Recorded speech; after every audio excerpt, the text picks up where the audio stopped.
Hi friends, ನಿಧಿ ಅಡುಗೆ ಚಾನಲ್ಗೆ ನಿಮಗೆಲ್ಲರಿಗೂ ಸ್ವಾಗತ. ಮಳೆಗಾಲಕ್ಕೆ ಹೇಳಿ ಮಾಡಿದಂತಹ ಒಂದು ರೆಸಿಪಿ ಕೊದ್ದೆಲನ್ನು ನಿಮ್ಮ ಜೊತೆ ಶೇರ್ ಮಾಡ್ತಾ ಇದ್ದೇನೆ.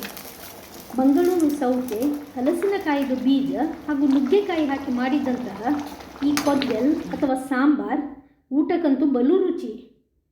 ಸಿಂಪಲ್ ಆದ ಹಾಗೂ ಕೆಲವೇ ಇಂಗ್ರೀಡಿಯೆಂಟ್ ಬಳಸಿ ಮಾಡುವಂತಹ ಈ ರೆಸಿಪಿ ದಕ್ಷಿಣ ಕನ್ನಡ ಹಾಗೂ ಉಡುಪಿ ಕಡೆ ತುಂಬ ಫೇಮಸ್. ಬನ್ನಿ ತಯಾರಿಸುವ ವಿಧಾನ ಹಾಗೂ ಬೇಕಾಗುವ ಇಂಗ್ರೀಡಿಯೆಂಟ್ಸ್ ಏನಂತ ನೋಡೋಣ. ಹಾಗೆ ರೆಸಿಪಿ ನೋಡುವ ಮೊದಲು ಯಾರೆಲ್ಲ ನನ್ನ ಚಾನಲನ್ನು ಇನ್ನೂ ಸಬ್ಸ್ಕ್ರೈಬ್ ಮಾಡಿಲ್ಲ, ದಯವಿಟ್ಟು ಸಬ್ಸ್ಕ್ರೈಬ್ ಮಾಡಿ. ಇಲ್ಲಿ ಒಂದು ಬಣ್ಣದ ಸೌತೆಯನ್ನು ತೆಗೆದುಕೊಂಡಿದ್ದೇನೆ. ಇದಕ್ಕೆ ಮಂಗಳೂರು ಸೌತೆ ಅಂತ ಸಹ ಕರೀತಾರೆ. ಹಾಗೂ ಒಂದು 25 ಹಲಸಿನ ಬೀಜ, ಇದನ್ನು ಒಣಗಿಸಿ ತೆಗೆದಿಟ್ಟದ್ದು, ಇದನ್ನು ಸಹ ಬಳಸ್ತಾ ಇದ್ದೇನೆ. ಜೊತೆಗೆ 2 ನುಗ್ಗೆಕಾಯಿ ಕೂಡ ಈ ರೆಸಿಪಿಗೆ ತೆಗೆದುಕೊಂಡಿದ್ದೇನೆ.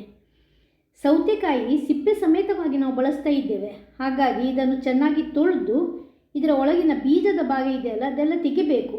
ಹಾಗೂ ಮೀಡಿಯಮ್ ಸೈಜಿದ್ದು ಹೋಳು ಮಾಡಬೇಕು. ಹಲಸಿನ ಬೀಜ ಇದೆಯಲ್ಲ ಸಿಪ್ಪೆ ತೆಗೆದು ಜಜ್ಜಿಡಬೇಕು.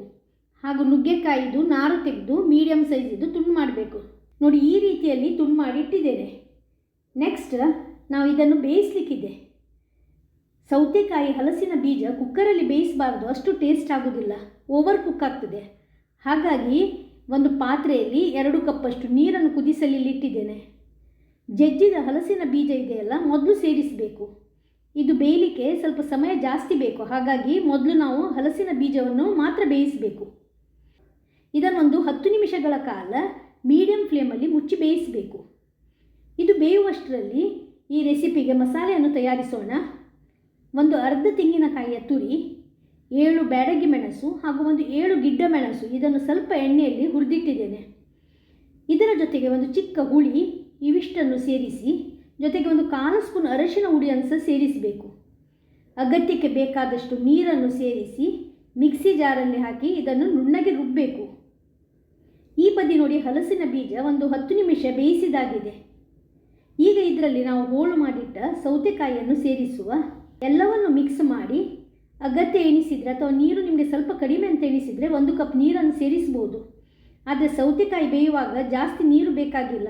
ಸೌತೆಕಾಯಿ ಬೇಯುವಾಗ ನೀರು ರಿಲೀಸ್ ಆಗ್ತದೆ, ಅಷ್ಟೇ ಸಾಕಾಗ್ತದೆ. ಪುನಃ ಇದನ್ನು ಮುಚ್ಚಿ ಕುದಿಸಬೇಕು. ಈಗ ನೋಡಿ, ಇದು ಒಂದು 7 ರಿಂದ 8 ನಿಮಿಷಗಳ ಕಾಲ ಕುದಿಸಿದ್ದೇನೆ.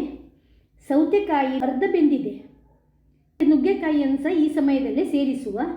ರುಚಿಗೆ ಉಪ್ಪನ್ನು ಸೇರಿಸಿ ಎಲ್ಲವನ್ನು ಮಿಕ್ಸ್ ಮಾಡಿ ಪುನಃ ಇದನ್ನು ಮುಚ್ಚಿ ಕುದಿಸಬೇಕು. ಈ ಬದಿಯಲ್ಲಿ ಮಸಾಲೆ ಕೂಡ ರುಬ್ಬಿದ್ದು ಆಗಿದೆ. ರುಬ್ಬಿದ ಮಸಾಲೆಯನ್ನು ಇದಕ್ಕೀಗ ಸೇರಿಸಬೇಕು. ಕನ್ಸಿಸ್ಟೆನ್ಸಿ ಅಡ್ಜಸ್ಟ್ ಮಾಡಲಿಕ್ಕೆ 1 ಕಪ್ ನೀರನ್ನು ಸಹ ಸೇರಿಸುವ. ರುಬ್ಬಿದ ಮಿಕ್ಸಿ ಜಾರಲ್ಲೇ 1 ಕಪ್ ನೀರನ್ನು ಸೇರಿಸಿ ಅದನ್ನೇ ಸೇರಿಸಿದ್ದೇನೆ. ಎಲ್ಲವನ್ನು ಮಿಕ್ಸ್ ಮಾಡಿ ಇದನ್ನು ಮೀಡಿಯಂ ಫ್ಲೇಮಲ್ಲಿ ಕುದಿಸಿಕೊಳ್ಳುವ. ಮಸಾಲೆ ಜೊತೆಗೆ ಹಾಕಿದ ಈ ನುಗ್ಗೆ, ಹಲಸಿನ ಬೀಜ ಹಾಗೂ ಸೌತೆಕಾಯಿ ಇದೆಯಲ್ಲ ಚೆನ್ನಾಗಿ ಬೇಯಬೇಕು. ಉಪ್ಪು, ಖಾರ, ಹುಳಿ ಎಲ್ಲ ಚೆನ್ನಾಗಿ ಸೇರಬೇಕು. ಈ ಬದಿಯಲ್ಲಿ ಇದರ ಒಗ್ಗರಣೆಗೆ ಒಂದು ಚಿಕ್ಕ ಒಗ್ಗರಣೆ ಕಾವಲಿಯನ್ನು ಇಟ್ಟಿದ್ದೇನೆ. 2 ಸ್ಪೂನಷ್ಟು ಎಣ್ಣೆಯನ್ನು ಇದರಲ್ಲಿ ಸೇರಿಸಿ ಬಿಸಿಯಾದ ತಕ್ಷಣ 1 ದೊಡ್ಡ ಗಡ್ಡೆ ಬೆಳ್ಳುಳ್ಳಿಯನ್ನು ಸಿಪ್ಪೆ ತೆಗೆದು ಜಜ್ಜಿ ಇದರಲ್ಲಿ ಸೇರಿಸಬೇಕು. ಮೀಡಿಯಂ ಫ್ಲೇಮಲ್ಲಿ ಕೆಂಪಗೆ ಇದನ್ನು ಫ್ರೈ ಮಾಡಬೇಕು.